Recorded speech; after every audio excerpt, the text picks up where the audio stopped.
सिद्दीकी हत्याकांड को लेकर कई सवाल उठ रहे हैं। बीती रात ये घटना घटी, जिसने भी सुना वो हैरान रह गया। इस वक्त का बड़ा अपडेट भी जान लीजिए। पुलिस ने तीसरे आरोपी की पहचान कर ली है। एक आरोपी जो यूपी का है, दूसरा आरोपी जो हरियाणा का है। अब तीसरे आरोपी को लेकर जानकारी मिल रही है। शिव कुमार नाम बताया जा रहा है तीसरे आरोपी का। शिव कुमार को हत्या की सुपारी दी गई थी। जो सूत्र कह रहे हैं, हत्याकांड का लीडर बताया जा रहा है शिव कुमार। और जानकारी ऐसी भी है कि जो तीसरा आरोपी शिव कुमार है, इसका भी यूपी से ताल्लुक है। यानी अगर इस बात में सच्चाई है तो फिर दो आरोपी यूपी से और एक हरियाणा से इस पूरे हत्याकांड को अंजाम देने वाले और हत्याकांड का पूरा जो लीडर है वो शिव कुमार बताया जा रहा है, जिसकी तलाश में पुलिस है। और इसीलिए जो जानकारी मिल रही है, मुंबई पुलिस तो जांच कर रही है। दो आरोपी पकड़े गए, एक जो फरार आरोपी है उसे ढूंढा जा रहा है। दूसरी तरफ दिल्ली की जो स्पेशल सेल है वो भी इस पूरे मामले में इन्वॉल्व जांच में हो गई है। साथ ही साथ यूपी एसटीएफ से भी मुंबई पुलिस ने संपर्क साधा है और वहां से भी जानकारी जुटाई जा रही है, क्योंकि यूपी का ही एक आरोपी और ये जो तीसरा आरोपी शिव कुमार नाम का है, जो कि इस पूरे घटना का हत्याकांड का लीडर रहा, उस तक भी पहुंचने की कोशिश। और अब यूपी एसटीएफ हो सकता है कि इन आरोपियों को लेकर कोई जानकारी पहले से रखी हो और वो जानकारी मुंबई पुलिस से शेयर की गई हो। बाबा सिद्दीकी की हत्या के पीछे आखिर मास्टरमाइंड कौन है, ये अभी भी सवाल बना हुआ है। क्या ये किसी गैंग का हाथ हो सकता है?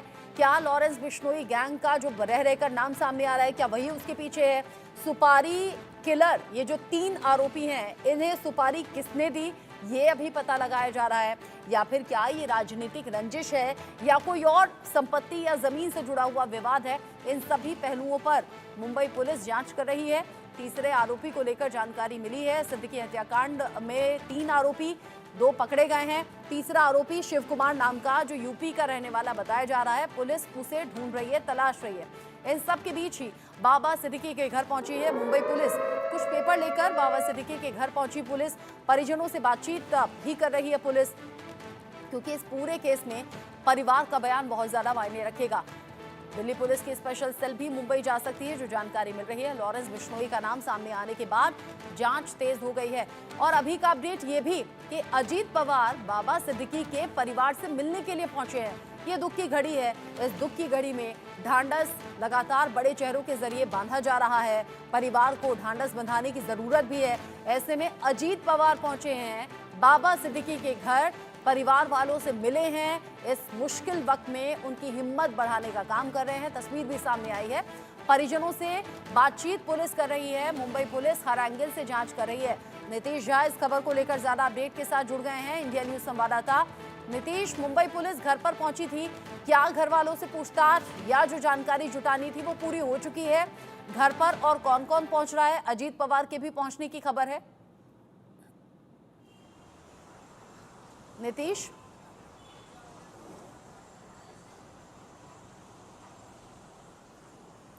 नीतीश आवाज मिल रही है? आवाज शायद नीतीश तक नहीं पहुंच रही है। लॉरेंस बिश्नोई गैंग क्या इसके पीछे हो सकता है या फिर क्या कोई और रंजिश है? ये पुलिस पता लगाने की कोशिश कर रही है। मुंबई पुलिस की टीम जो कि घर पर पहुंची है बाबा सिद्दीकी के, परिवार वालों से भी पूछताछ हो रही है कि क्या किसी पर उन्हें शक है। कुछ पेपर्स लेकर मुंबई पुलिस पहुंची है और साथ ही साथ जो अलग अलग पॉलिटिशियंस हैं वो पोस्ट के जरिए या फोन के जरिए या घर पहुंचकर इस मुश्किल वक्त में परिवार को हिम्मत बंधाने का काम कर रहे हैं। अजीत पवार भी पहुंचे हैं। एकनाथ शिंदे जो कि महाराष्ट्र के मुख्यमंत्री हैं, वो कह रहे हैं दोषी बख्शे तो कतई नहीं जाएंगे। नीतीश, आवाज मिल रही है क्या आपको? नीतीश से जैसे हम कनेक्ट होंगे, नीतीश अभी का ताजा अपडेट हमारे दर्शकों तक पहुंचाएंगे। मुंबई पुलिस हर एंगल से इस पूरे मामले की जांच करेगी। सवाल बहुत से उठ रहे हैं। सवाल इसलिए भी उठ रहे हैं क्योंकि 15 दिन पहले बाबा सिद्दीकी ने शिकायत दी थी और ये कहा था कि उनकी जान को खतरा है, हमला ऐसा हो सकता है, अंदेशा जताया था। बावजूद उसके बाबा सिद्दीकी पर अटैक हुआ भी और हत्या हो भी गई, जान चली गई उनकी। अब ऐसे में कई सवाल उठ रहे हैं सेफ्टी सिक्योरिटी को लेकर। नीतीश, आवाज मिल रही है क्या आपको? बिल्कुल रचना, मुझे आवाज मिल रही है। नीतीश, मुंबई पुलिस पहुंची है घर पर, क्या पूछताछ हो गई है? जो घर से जानकारी लेनी थी क्या वो ले चुकी है? और अजीत पवार के भी पहुंचने की खबर है। और कौन कौन पहुंचा है घर पर? जी बिल्कुल, देखिए कल रात से ही जो है लगातार जो बड़ी हस्तियां हैं वो उनका सिलसिला चालू है घर पे पहुंचने को लेकर। और अब से कुछ देर पहले अजीत पवार जो है उनके घर पर पहुंचे हैं। और क्योंकि कल उन्होंने ट्विटर पर पोस्ट भी किया था अजीत पवार ने, और इस बात की जानकारी उन्होंने दी थी कि उनके बेहद करीबी जो है वो दोस्त थे उनके ये, और उन्होंने एक बेहद करीबी दोस्त जो है वो खो दिया है। और अभी फिलहाल जो है एक लगातार जो है परिजनों का करीबी लोगों का जो है घर पे आने जाने का सिलसिला जो है आवाजाही वो शुरू हो चुकी है। बहरहाल अब इन सबके बीच में अभी क्राइम ब्रांच की इन्वेस्टिगेशन जो है वो पुरजोर पर है। 15 अलग अलग टीमें जो है वो बनाई गई है जो अलग अलग राज्यों में गई है। दिल्ली, हरियाणा, पंजाब और राजस्थान जैसे अलग अलग राज्यों में क्राइम ब्रांच के अलग अलग जो टीमें हैं वो गई है। और इसी के साथ इस वक्त क्राइम ब्रांच की प्रायोरिटी है कि किसी भी तरह जो वो तीसरा आरोपी है जिसकी शिनाख्त कर ली गई है उसे जल्द से जल्द जो है गिरफ्तार किया जाए। इस पूरे वारदात को अंजाम देने के लिए 3 आरोपी जो है आए थे।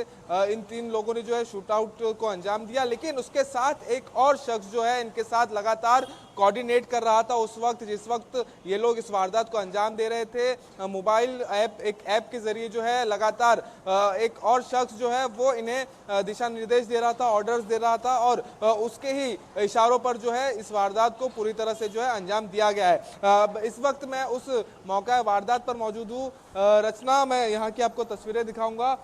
ठीक यहाँ से देखिए, यहाँ से दाई की तरफ देखिए जो एक हल्का सा टर्निंग है, वहाँ पर जिशान सिद्दीकी का जो है ऑफिस है। और वहीं से जो है कल बाबा सिद्दीकी की गाड़ी निकली, और जब बाबा सिद्दीकी की गाड़ी जो है इस तरफ पहुंची, यानी यहाँ पर जहाँ पर लोग खड़े हैं वहाँ पर जब गाड़ी पहुंची तब उन पर जो है फायरिंग शुरू हो गई। और जो फायरिंग करने के लिए ये तीनों शूटर्स थे वो यहाँ पर जो है मौजूद थे।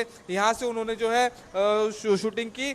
मैं आपको दिखाऊंगा जो गन के बुलेट्स जो गिरे थे रचना, वो जो खोखे गिरे थे, क्योंकि जब हम फायरिंग करते तो एक बुलेट निकल के जाके टारगेट को हिट करता है और एक दूसरा जो एम्प्टी खोखा होता है वो जमीन पर गिरता है। तो पहला खोखा जो है यहाँ पर गिरा था, जो पुलिस ने मार्किंग की है, पहला खोखा यहाँ पर गिरा। और ठीक उसकी थोड़ी सी दूरी पर आप देखेंगे तो दूसरा खोखा यहाँ पर गिरा, तीसरा यहाँ पर और चौथा यहाँ पर। मतलब 4 फायरिंग जो है वो एकाएक यहीं पर इसी इतने दूर के रेडियस में जो है की गई, और जिसमें से 3 गोली जो है उनकी गाड़ी पर लगी थी। जिस गाड़ी में बाबा सिद्दीकी सवार थे उस गाड़ी में 3 गोली लगी और 2 गोली जाकर उनको लगी। और यहाँ पर अगर आप देखेंगे तो ये 6वां खोखा जो है वो यहाँ पर गिरा। पुलिस ने यहाँ से जो है वो 6वां खोखा जो बुलेट का जो खोखा होता है उसे यहाँ से जो है बरामद किया है। तो ये वो लोकेलिटी थी जहाँ पर, और ये एक और, तो मतलब ये जो 6 राउंड फायर किए गए थे, 5वां खोखा यहाँ पर, ये 6 राउंड जो फायर किए गए थे ये 20 से 30 मीटर की दूरी में ही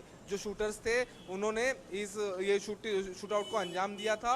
और जिसमें 2 गोली जो है वो बहुत मेजरली उनके चेस्ट और स्टमक यानी पेट और छाती वाले हिस्से में जाकर लगी थी। और अगर यहाँ पर अभी भी देखेंगे, इस वक्त भी देखेंगे तो भारी पुलिस सुरक्षा जो है वो तैनात है उस जगह पर जहाँ पर ये पूरी वारदात हुई थी। और ऐसे में ये ठीक यहाँ से मैं आपको दिखाऊंगा जिशान सिद्दीकी का दफ्तर जो है वो उस टर्निंग पर वहाँ पर मौजूद है। और उसी दफ्तर पर जो है वो कल देर शाम एक प्राइवेट मीटिंग के लिए जो है आए थे। और वहाँ पर ठीक उनके ऑफिस के सामने भी एक पुलिस वैन खड़ी है इस वक्त। उसी घटना स्थल पर हैं जहाँ पर इस पूरी वारदात को अंजाम दिया गया। अच्छा, मुझे ये बताइए, हालांकि जल्दबाजी होगी, कुछ सूत्रों के हवाले से खबर यह है कि लॉरेंस बिश्नोई गैंग ने इस पूरी हत्या की जिम्मेदारी ले ली है। क्या ये कंफर्म है? क्या ऐसी कोई खबर सूत्रों के हवाले से आपके पास पहुंची? जी देखिए, अभी तक जो है सूत्रों के हवाले से ये खबर निकलकर सामने आ रही है कि लॉरेंस बिश्नोई गैंग का इस पूरे वारदात में जो है हाथ है। लॉरेंस बिश्नोई गैंग के तरफ से इस वारदात को अंजाम दिया गया। और इसी के तहत क्राइम ब्रांच ने भी जब अपनी इन्वेस्टिगेशन शुरू की तो जो 5-6 अलग अलग एंगल थे जिसके तहत इस पूरे वारदात की जाँच की जा रही थी, तो उसमें सबसे पहला जो एंगल था वो लॉरेंस बिश्नोई गैंग का ही था, क्योंकि सलमान खान के बेहद करीबी रहे थे बाबा सिद्दीकी। और अगर रचना, आपको याद होगा जब 90 का दशक था, जिस समय मुंबई में अंडरवर्ल्ड और गैंगस्टर्स गैंग वॉर चलते थे, जिस समय पर उस समय पर बॉलीवुड को संदेश देने के लिए कुछ इसी तरह की जो है एक वारदात को अंजाम दिया जाता था। जो बॉलीवुड से जुड़े हुए लोग होते थे, जो बॉलीवुड के करीबी हुआ होते थे, उन्हें निशाना बनाया जाता था और उन्हें मारकर जो है पूरे बॉलीवुड को एक संदेश दिया जाता था। तो अगर लॉरेंस बिश्नोई गैंग का इसमें है, तो लॉरेंस बिश्नोई गैंग ने क्या सोचकर जो है इस वारदात को अंजाम दिया है? हालांकि इस पूरे मामले पर एक आधिकारिक पुष्टि जब तक नहीं आएगी तब तक ज्यादा गहराई में बात करना जो है वो ठीक नहीं होगा रचना। लेकिन लॉरेंस बिश्नोई की अभी तक जो है सूत्रों के मुताबिक उनके नाम से भी जो है, उनके गैंग के एंगल से भी क्राइम ब्रांच यहाँ पर जांच कर रही है, जिसके ही चलते 15 अलग अलग टीमें बनाई गई है और वो 15 अलग अलग टीमें अलग अलग राज्यों में गई है। और अगर आप ये पूरे वारदात का सीक्वेंस देखेंगे और पहलू पर नजर रखेंगे तो आप देखेंगे जो सलमान खान के घर पर जब फायरिंग हुई थी, तो वो सारे पहलू, जिस तरह ये 2 शूटर बाहर से आए थे, ठीक उसी तरह सागरपाल और विक्की गुप्ता, वो 2 शूटर भी बाहर से आए थे, उन्हें भी जो है इसी तरह से जो है पैसे पहले दिए गए थे एडवांस। जैसे इन्हें 50-50 हजार रुपए ये तीनों शूटर्स को जो है इनके खर्च के लिए दिए गए थे और कुर्ला के घर में ये रह रहे थे और वहां रहते हुए ये लगातार रेकी कर रहे थे। और इसी तरह की रेकी सलमान खान के केस के समय में भी सलमान खान अपडेट है इस वक्त का। आप कह रहे हैं अगर इन खबरों में वाकई सच्चाई है तो बड़े सोचने वाली बात है। लॉरेंस बिश्नोई जो खुद जेल की सलाखों के पीछे है, लेकिन एक के बाद एक घटना और बार बार लॉरेंस बिश्नोई गैंग का नाम सामने आना। अभी का ताजा अपडेट ये है कि बिश्नोई गैंग ने बाबा सिद्दीकी की हत्या की जिम्मेदारी ली है और फेसबुक पर यह बाकायदा पोस्ट लिखा है और हत्या की जिम्मेदारी ली है। अभी तक सूत्रों के हवाले से खबर थी, जैसे ही फेसबुक पोस्ट हम देखेंगे, खंगालेंगे, उस अपडेट के साथ फिर से लौटेंगे। नीतीश, अभी के लिए आपका शुक्रिया। मौका वारदात से नीतीश थे जिन्होंने बताया कि कहां गोली के खाली खोखे गिरे और पुलिस इन्वेस्टिगेटिव अभी इस पूरे मामले को लेकर कर रही है। यहाँ छोटे सा ब्रेक के उस पार भी खबरें जारी।